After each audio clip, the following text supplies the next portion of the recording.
Today is egg washing day. We don't wash our eggs every time we get them. We store them up and wash them like once a week.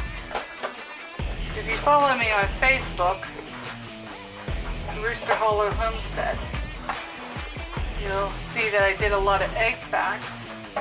But once you wash them, you've just removed that layer, and they now need to be refrigerated.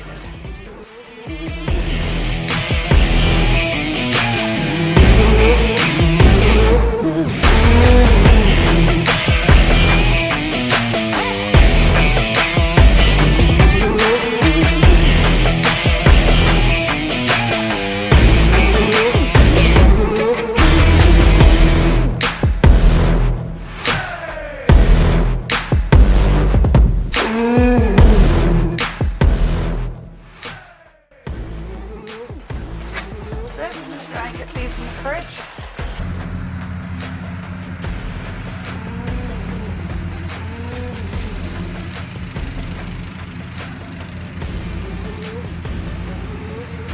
Are utter symmetrical, so that's good.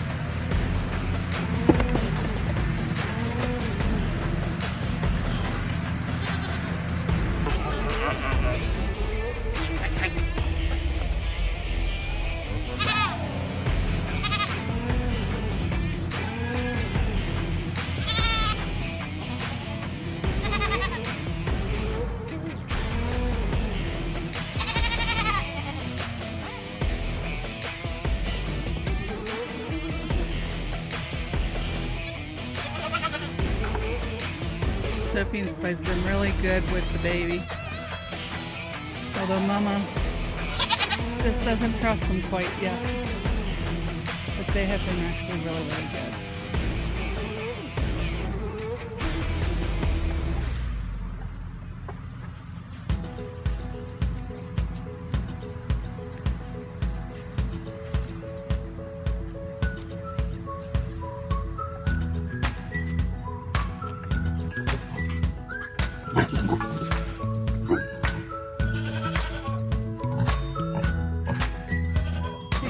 Why are you still letting them milk? Huh? Why are you still letting them milk? It's supposed to be weaning.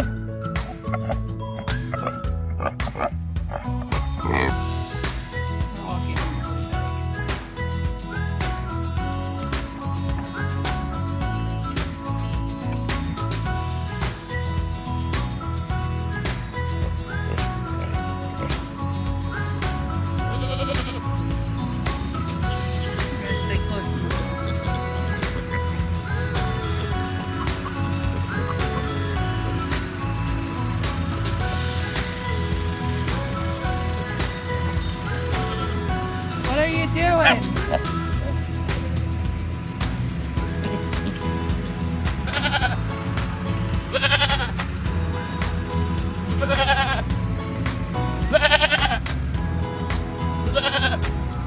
He's like, Mama, I want to play. But the pigs don't. I can't believe how big he is already.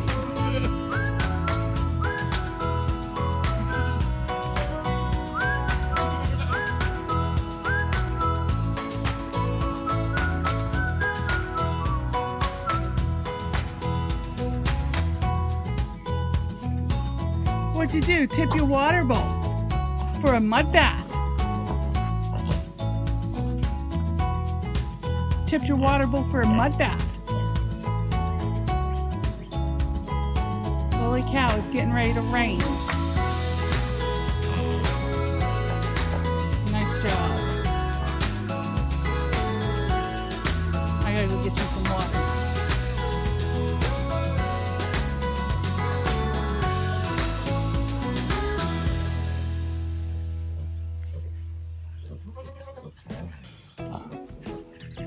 Looking good.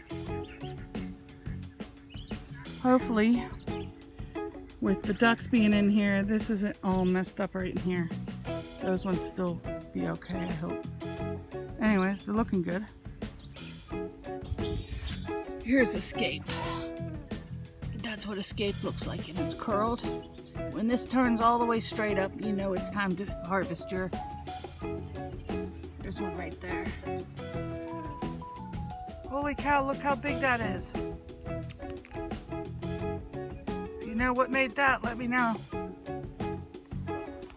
So we rototilled this a little bit. We got some sweet potato slips. And left one. Tiny little thing there. Something's getting to him. Shoot. So much for that. So we know we don't plant sweet potatoes in here. Anyways, let's come over here.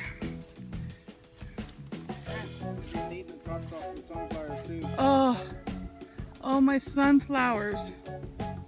They're gone.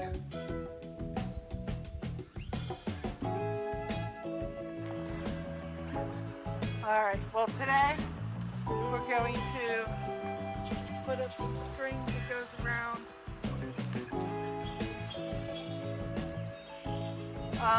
And this is what we're going to use to trellis our tomatoes up. Wait. What now? You're on the other side.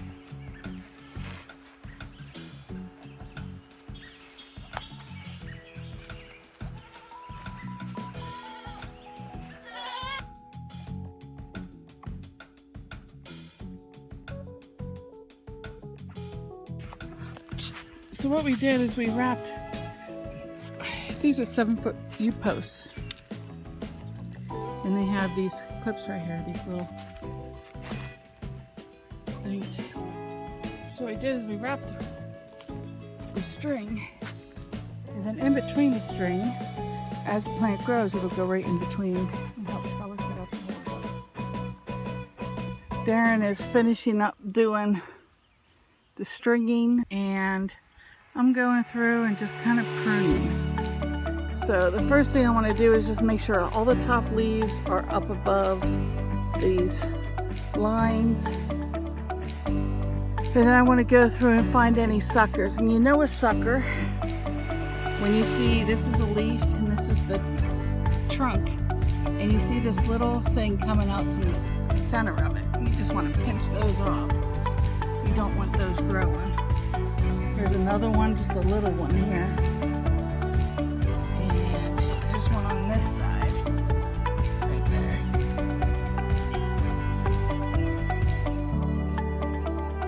And then I'm gonna remove all the leaves all the way up to this first one here. And I just use a pair of scissors for this. So I just go through and cut all the leaves that are below that string line. And here's another sucker that started way down at the bottom. There we go. And there's another one right here. There we go. And then just make sure all these leaves are out. Away on top of the string. And one of the things you can do is, in order to make sure that this goes straight up and not get heavy on one side, is on these great big long ones, I like to just cut them in half. And it basically helps keep it going straight. And this one,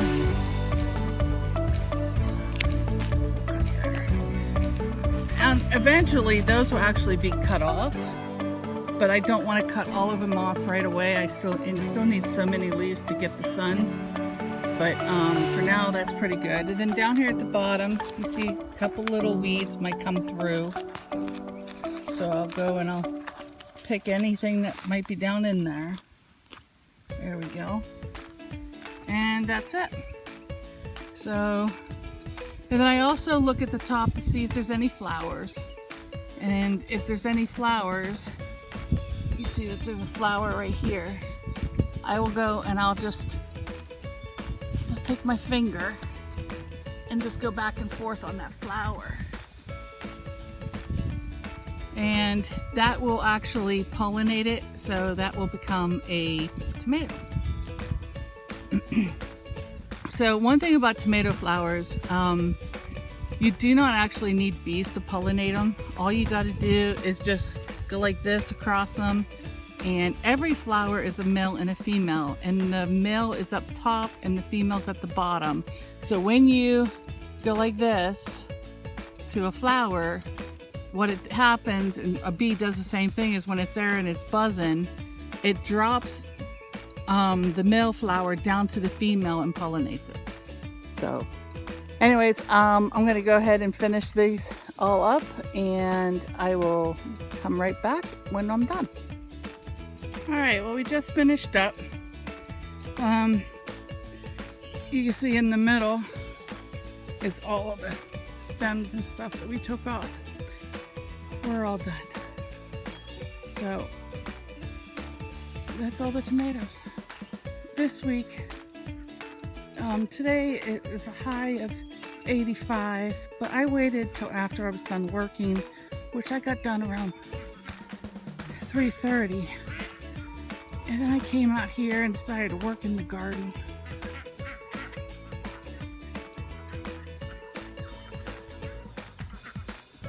It's always nice to work in the garden. Anyways, for the next 10 days, temperature is going to be in the 90s, which isn't good when you're in Southwest PA because humidity is very high here. Anyways, Darren trying to coach the little chicks in. Isn't that funny?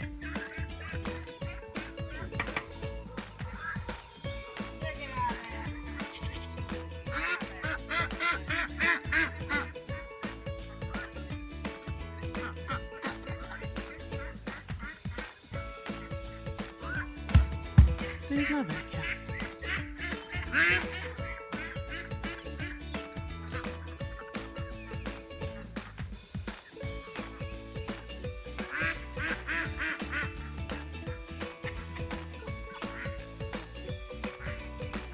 And I think the other one's lost. He's up in the woods. He can't get down. He, she, it.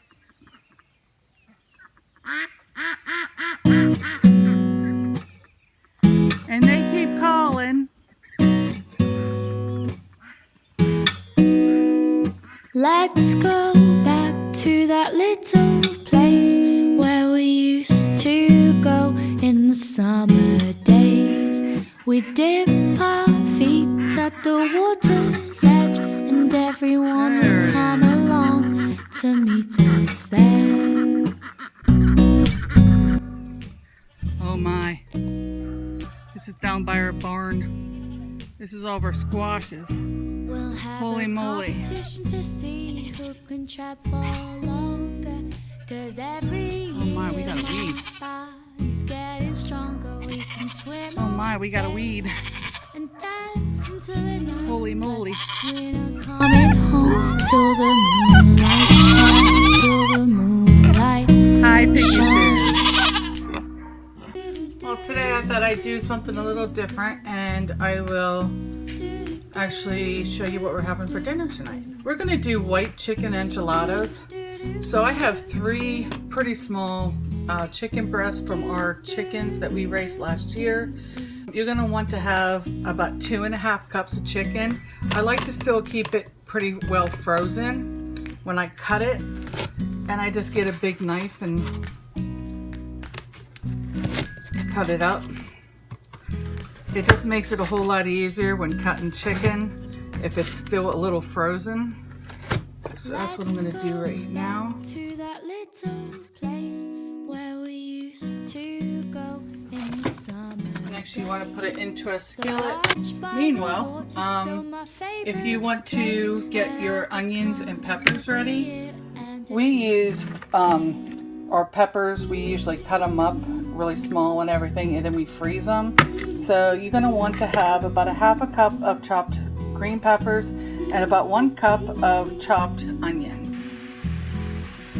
While your chicken is cooking, you're going to want to go ahead and just season it with just a little bit of salt and pepper.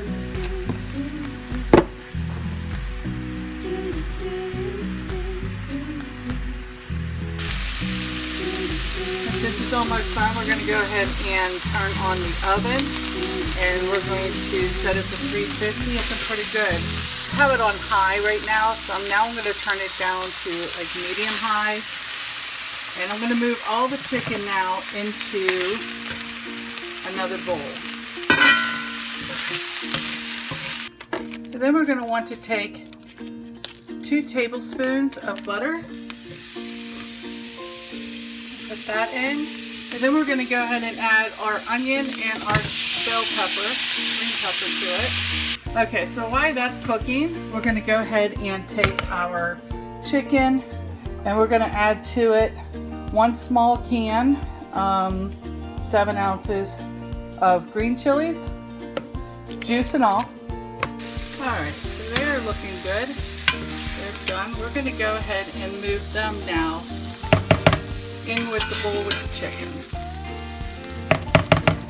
We are going to add 3 tablespoons of butter. And you could probably use margarine too. So we're going to make a roux. What we have is 1 full teaspoon of coriander or 3/4 teaspoon of salt. I could just let that simmer a little bit.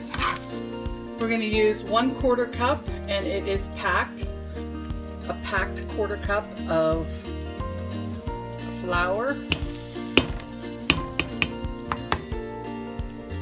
And move that in with the butter, and this is going to become our roux.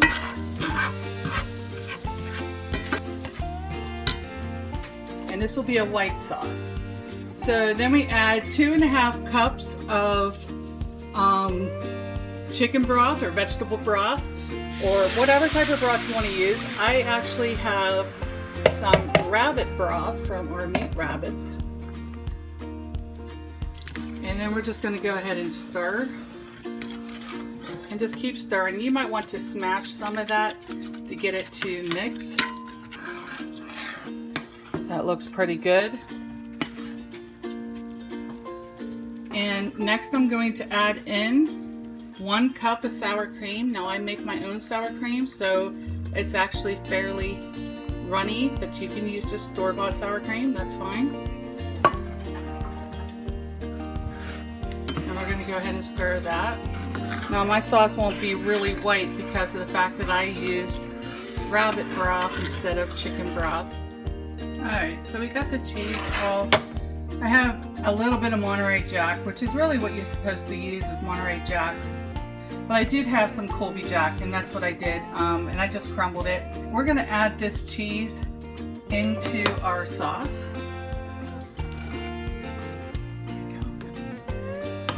But now we're just going to stir until all this cheese is melted. And now we're going to go ahead and take 1/2 cup, and this is 1/4 cup. Can you move that over close to me? And we're going to add it into the chicken and mixture. I'm going to do one more because they weren't real full. So now we're going to give it a good stir. I got a large casserole dish out, and I got a whole bunch of tortilla shells. We're just going to try and make as many as we possibly can. You're just going to take a spoon,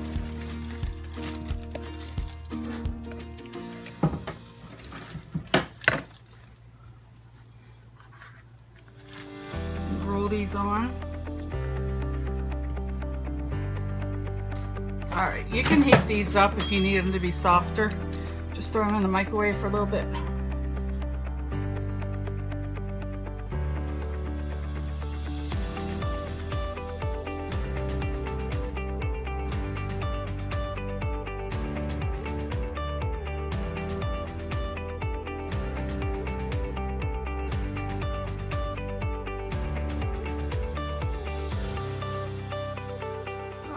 after you get all that, then you're going to go ahead and start covering these with the sauce.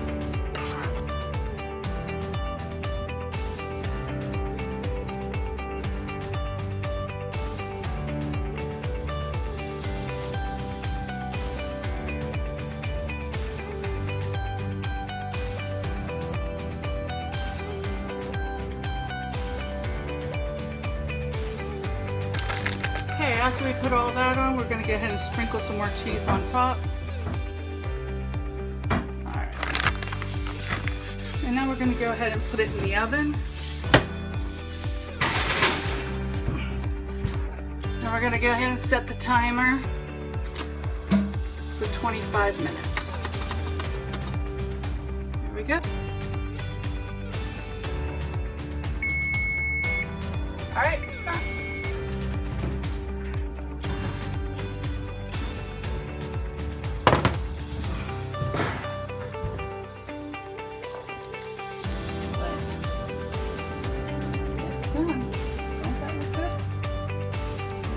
Let it cool a little bit.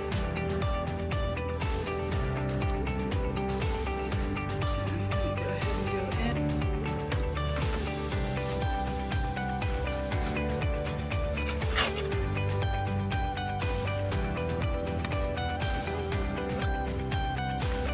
Very easy to cut with a fork. You can see all the goodness inside.